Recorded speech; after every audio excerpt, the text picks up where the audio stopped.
Hi, my name is Nashire, and we're back with another episode of Save Our Streets TV. Today we have special guest Bob Carreau. Thanks for coming. Good afternoon. We're going to start off with, what was the inspiration for the Youth Summit?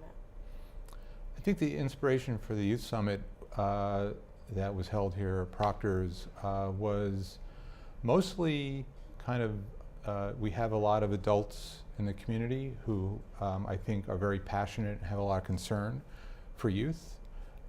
We want to see the best for young people in terms of what they do in the community, what they're doing in school, and what their futures look like. And we really want to hear from young people, because a lot of times, you know, we're sort of in our own heads, we're in our adult heads, and we're thinking as adults about what we think young people will want. But some of us in the community really think we have to be more attentive to and listen to what young people have to say. Where are they? You know, what are they seeing in our community? What do they think their needs are, and what do they want to see more of? So I think it was a good experience for us just to kind of step back and listen to what young people had to say, and then actually give them a chance to come up with their own ideas for what they would like to see different in the community. How do you think the youth responded to the summit? They were amazing. I mean, we actually at one stage we gave them this task to do, which was in small groups come up with a model, a prototype of something that addressed a need in their lives. And we had some adults engage with the groups, but the adults got too engaged because I think they're so concerned. But what we found out is the young people actually need their own space. And so we actually stepped back a little bit from that process and pulled some of the adults away. And once we did that, we found out that that freedom and that space, the young people absolutely took advantage of. And they started thinking on their own, and they were creative, and they came up with some remarkable ideas that were all sort of just, okay, this isn't proven yet, but here's an idea that could be taken and later developed into something that's real, and that could happen. So like, how did you guys come about with the ideas for all the different activities? So that really came out of what we call a World Cafe. So the World Cafe is everyone's in the room together, and we sit in small groups and we start talking about what needs, what we would really like to see in the community for youth. And then we switch around, we talk with different people about the same questions. And by doing that process, you come up with kind of what are some of the core things, what can we extract from those discussions. And really I'd say, I mean, I think there were 7 things, but I'd say the top things that I heard were, number one, you know, giving youth a voice. Just how do we do that as as organizations, or, you know, how would the city council give youth a voice in their process? How would the Schenectady Foundation give a voice to youth in how we make decisions about what resources go into the community?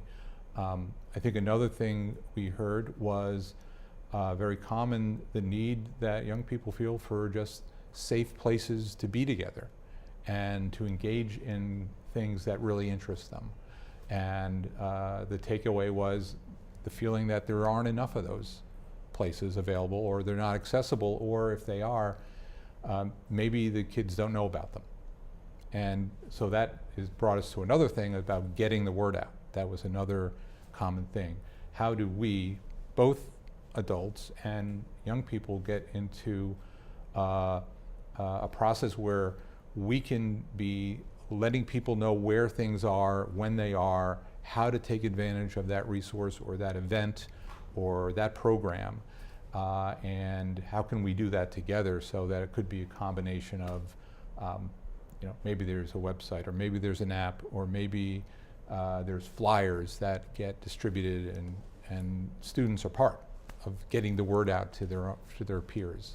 So, you know, those are some things we heard, and I think really floated to the top. But the other thing we heard, and we saw this when we ask the question like, what do people think is the biggest need that the students have? And the word that came out bigger than any other was love.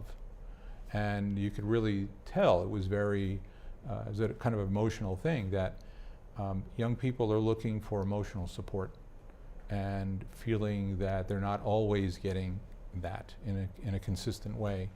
So that's a difficult thing to respond to, but it's kind of really important that we figure that out, and we do so in a way that I think the students would be responsive to, that they would trust. What were some of your goals when putting together the Youth Summit? Well, one goal, which we're still working on honestly, is we wanted to be able to take at least one, but possibly more, of the ideas that came out, the prototypes that were developed by the students, and then say, we're actually going to make that happen with the students. So right now, we had a meeting yesterday, and what we want to do next is, when school starts up again, is to go back into the school, try to pull those young people together again, and maybe some others who weren't able to go to that, and identify what are those things that we can get done, and which idea do we want to take to the next level. And we want to get more input from the youth in terms of what it looks like, because we don't want to make the mistake of building something or creating something that isn't really what they ever wanted. So we want to make sure that we have, that's kind of in business they call it like a feedback loop. You always want, you're doing something, but then you want someone to tell you what they think of it, and then you take it to the next step, and maybe you change it a little bit, and then they tell you what they think of that. So along the process of building something, if let's say it was a program or providing more safe spaces, we want to make sure that the spaces look and feel the way the students really want them to look. So, so that's one thing that came out that we really wanted to accomplish.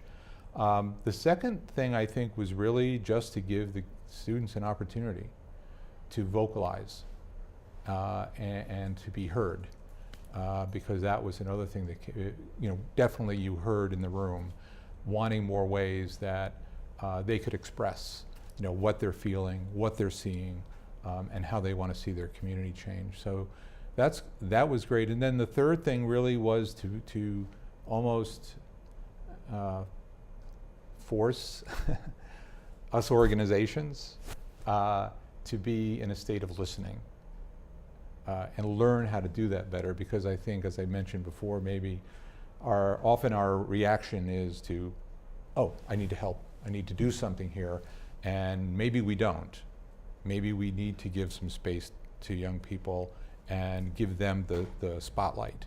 So I think it was also a chance, if we took advantage of it, to learn how to do that better as adults and as organizations, just to listen and not feel like we had to come back with an answer necessarily. How did you view the state of our youth services in the county of Schenectady right now? I think there are a lot of programs out there. I think that they don't always work together as well as they could. And that's not an easy thing to do, but how do you collaborate between organizations in order to provide more to youth? And how do we share information about the programs with young people who might take advantage of them but don't know about them, or maybe there's a fee and they don't have the money for the fee, or they don't know how to get there transportation-wise. So we're always looking for, okay, you've got a good program, how can we make them better just as programs, but then how can we connect them or provide ways? For example, one of the ideas that was promoted by the youth was this notion that they would have a transportation pass. Maybe it's their school ID or whatever, and they'd be able to get on a CDTA bus and go to wherever they needed to get to go to the program. And that's a really great idea, and I think it's, in some way, it's probably doable, but it does require collaboration amongst the organizations to make that work.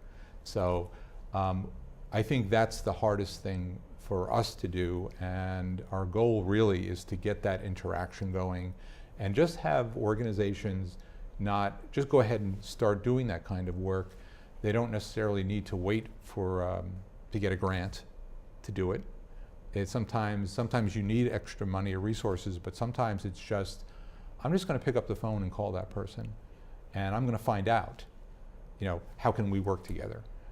So that's what we're really wanting to see get better among youth services in the community, and then really to make sure that the services that are being provided are actually what kids want.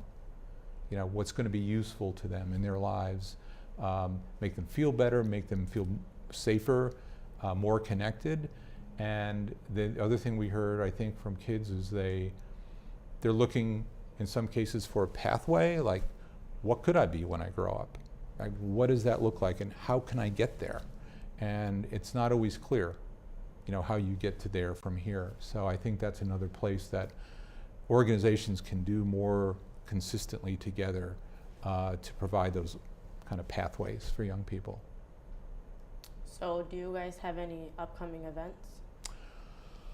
Wow, upcoming events. Well, we should. What we hope to do, we don't have the date yet, but we want to go back to the high school and possibly one of the middle schools early in the school year as possible, and schedule kind of this gathering of how we work on these projects. But the other idea that's come up, which I think is an interesting idea, we want to test with the young people, is having kind of a fair of these youth services. So they could be in a gymnasium or an auditorium or something like that, and young people could just come in and find out, like, what do you offer, or when is it offered, or how do I get into that?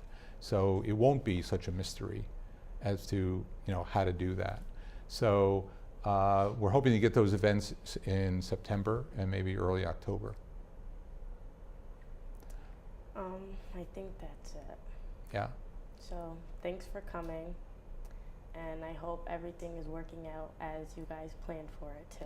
Well, we hope so too. Thank you for that. But I want to thank you, not just for hosting and asking me to be here, but for participating, as a youth in our community, because that's really what we need. We need young people involved and caring and giving themselves, but also getting the benefit of being able to participate. So, you're a role model in many ways that we should be admiring as well.